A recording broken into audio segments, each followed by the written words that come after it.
विजय जी, ये डिबेट जिस तरीके से उठा और ये तो बयान जब सुना मोहन भागवत जी का तो बहुत ही साफ साफ दिख रहा था कि ये बयान दरअसल पूरे सामाजिक खतरे को बचाने की तरफ है, अस्तित्व को बचाने की तरफ है। और ये हम नहीं कह रहे हैं, ये मोहन भागवत नहीं कह रहे हैं, उससे पहले दुनिया भर के अलग अलग विशेषज्ञों ने कहा, यूनाइटेड नेशंस की स्टडी ने कहा और अब मोहन भागवत ने कहा है। तो इस बयान पे राजनीति होनी चाहिए या फिर आम सहमति बना के कुछ ठोस रणनीति होनी चाहिए?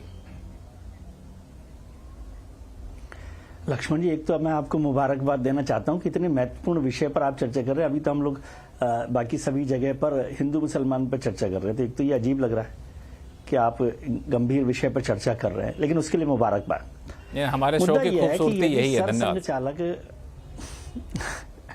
मोहन भागवत जी ने कुछ बोला है तो इस पर इमीडिएट उत्तेजित होने या रेस्पॉन्ड करने की भी जरूरत नहीं है। मोहन भागवत जी का एक विचार है जिस पर चर्चा होनी चाहिए कि वो क्या कह रहे हैं, उसका क्या रेफरेंसेज है, किस विषय पर बात करनी चाहिए। और वक्त बदला है ना। 1952 का आपने जिक्र किया, आपने अपनी स्टोरी में भी जिसका जिक्र किया कि जहां हम 4.5 पर थे और आज 2.1 पर आ गए हैं। तो वक्त बदलता है ना। उस समय हमें स्टेलाइजेशन की जरूरत थी, पॉपुलेशन कंट्रोल की जरूरत थी और आज हम एक ऐसे लेवल पर पहुंच गए हैं जहां पर जनसंख्या नियंत्रण जैसी स्थिति में हम आ गए हैं। तो क्या हमें उस पूरी नीति में बदलाव करना है? ये कोई कांग्रेस के लिए अपराध बोध की बात नहीं है और भारतीय जनता पार्टी के लिए भी कोई गर्व की बात नहीं कि वो कमाल कर रहे हैं।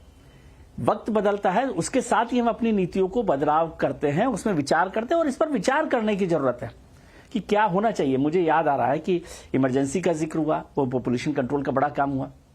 उसके बाद हमने एक स्लोगन दिया, बच्चे दो ही अच्छे, जैसा आपने जिक्र किया। उसके बाद का मैं एक जिक्र और कर दूं जिसकी चर्चा यहां पर नहीं हुई। जब सुषमा स्वराज जी वाजपेयी सरकार में स्वास्थ्य मंत्री थी तो उन्होंने एक नया स्लोगन दिया था, 1 इज फन। तो वो एक ही बच्चे पर जा रही थी और उन्होंने उसमें कहा था कि भाई लड़का हो या लड़की एक ही अच्छा हो। तो 1 इज फन उनका स्लोगन था। अब आज हम उससे आगे आ गए हैं, 2.1 पर आ गए हैं।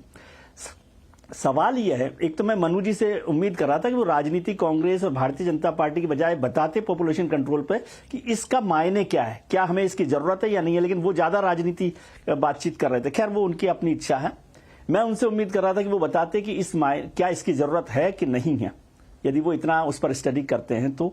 लेकिन मुद्दा यह है कि सरसंघ चालक ने कह दिया तो इस पर आपत्ति वाली कोई बात नहीं है ना, इस पर हम विचार कर सकते हैं। सरसंघ चालक कोई कानून तो है नहीं हमारे यहाँ, उन्होंने एक विचार रखा है ना, और हमारे यहाँ विचारों का तो स्वागत हमेशा होना चाहिए, उस पर चर्चा होनी चाहिए। लेकिन एक महत्वपूर्ण बात यह है कि जो सरसंघ चालक साहब ने कहा 2.1 को लेकर कि हमारी जो जनसंख्या जो TFR है, टोटल फर्टिलिटी रेट जिसे हम कहते हैं, वो वहां पर पहुंची है। तो यदि मैं आंकड़े देखूं तो भारत की जो टोटल जो फर्टिलिटी रेट है TFR वो 2.1 है, वो अभी कम नहीं हुई है। तो एक तो चिंता की बात नहीं है, पहली बात।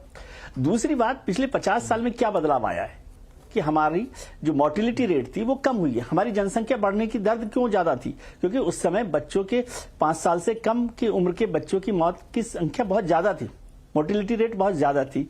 फिर जो हमारी फीमेल मोर्टिलिटी रेट थी वो भी बहुत ज्यादा थी कि बच्चे जब पैदा करते थे तब मां मर जाती थी। और दूसरी हमारी लाइफ एक्सपेक्टेंसी जो वो थी, ड्यूरेशन, वो कम था, 56 के करीबन था, आज 78 पर हम पहुंच गए हैं। तो इसलिए एक बड़ा बदलाव पूरे सोशल स्ट्रक्चर में आया है। तो उसका भी वजह है कि हमारी जो TFR है वो कम हो रही है और उस पर हम लोग लगातार काम कर रहे हैं। लेकिन मसला ये है कि कोई एक बात आ जाए उस पर इमीडिएट ये कह देना कि ये तो बहुत खिलाफ है या बहुत पक्ष में, ऐसा नहीं। लेकिन जब सरसंघ चालक जो बात कर रहे हैं, उन्होंने जो बात कही है उसमें एक थोड़ा सा ट्विस्ट है, इसको थोड़ा सा ध्यान रखिए। ये इतना आसान नहीं है। आप सोचिए, भारत के TFR को देखेंगे, यदि रिलीजन के हिसाब से देखें, भारत की TFR है 2.1, वो अंतरराष्ट्रीय स्तर पर मानक पर ठीक है, तो मुझे आज चिंता करने की जरूरत नहीं है। लेकिन धर्म के हिसाब से देखें तो हिंदुओं का जो TFR है वो 1.94 है, जैन की सबसे कम हो रही है, वो 1.6 के करीबन आई है, ठीक है, और मुसलमानों की सबसे ज्यादा है 2.4 है। लेकिन मुसलमानों की पिछले 20 साल में जो फर्टिलिटी रेट, जो ग्रोथ रेट थी, वो सबसे तेजी से कम हुई है, कम हुई 20 साल में। इसको भी ध्यान रखिए। तो 2.4 है। तो अब इसका मतलब क्या हुआ कि केवल मुसलमानों के अलावा सबकी TFR कम हुई है। तो इसका मतलब ये भी मैं मान सकता हूं कि सरसंघ चालक की चिंता एक समुदाय विशेष से है, देश से नहीं है, क्योंकि देश के TFR 2.1 है आज। बहुत साफ तरीके से मैं बात करना चाहता हूं। तो देश की टीएफआर तो नहीं है। फिर जो महिमा जी कह रही हैं, क्या भारत सरकार की नीति है ये? लेकिन ये आज सवाल थोड़ी होगा कि मोदी जी बताइए आज आपकी क्या राय है। सरकार अपने तरीके से काम करते हैं। तो क्या सरकार पॉपुलेशन कंट्रोल पॉलिसी को या पॉपुलेशन पॉलिसी में कोई बदलाव करना चाहती है?